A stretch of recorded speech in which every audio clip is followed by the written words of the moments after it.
first time, the taxi driver just was like, "Yokereba dozo." So literally what he said. And he just passed me this candy. It's still in the wrapper. It's not like he just passed me candy barehanded. No, it was in the wrapper.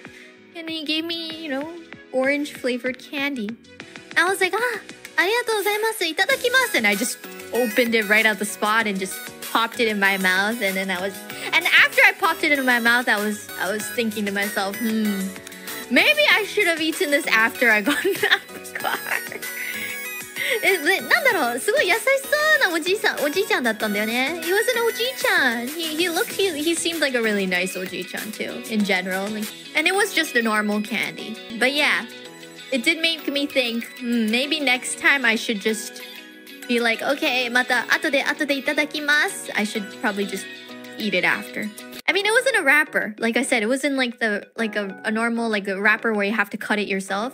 It's not like the type of wrapper that you can rewrap as a normal person. It looked like it came out of a store.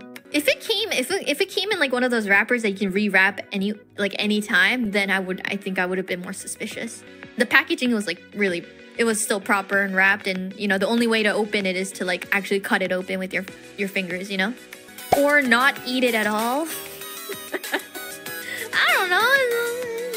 It's just a nice gesture. It was normal candy in the end, okay? It was normal candy. Nothing happened. I'm alive. I'm here. But yeah. And I think if this was outside of Japan, I would have been a little bit more cautious. Though I wouldn't say that, it would be 100% safe anywhere, of course. But you were on the train. That was a different day. So it was really bad weather. I couldn't get a taxi no matter how hard I tried. I went outside, broke my umbrella, and halfway through it just kept flipping and flipping and flipping because the wind was so strong. I was like, fudge it, and closed the umbrella and stopped using it and went dripping wet on the train. I even paid extra. I even joined the premium for both Go and S Ride, which are taxi apps, by the way, that everyone uses. It did not work, so I had to go take the train. And then I got off the train 2 times on the wrong stop because, certain trains don't show you, the next stop in English. And sometimes I read the kanji wrong. I think a lot of the trains, toward Tokyo are more modernized, where they show you what's your next stop. They show you it in English too, and they announce it in English. But the further you get out of Tokyo, the less often you see that.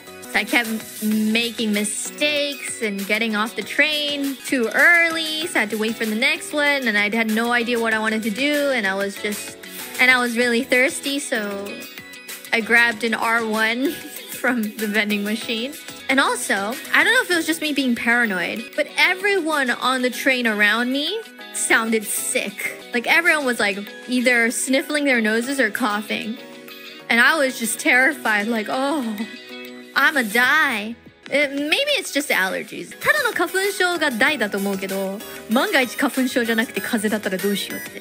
Yeah, it might be allergies. I know it's allergy season, so I feel fine, so maybe it was just allergies. Thankfully, since the weather was so bad, the trains weren't that crowded, so I was able to sit in most of them, but I was just fidgeting with Google Maps open the whole time to check if I was supposed to get off this station or the next one. Literally, the only screen I would be looking at the whole time on the train is the Google Maps. I don't know how I would live without Google Maps. Whenever I visited Japan as a kid, I'm sure I just followed my mom around the whole time, so. そんなにジロジロ見ないでお兄ちゃん。気持ち悪い。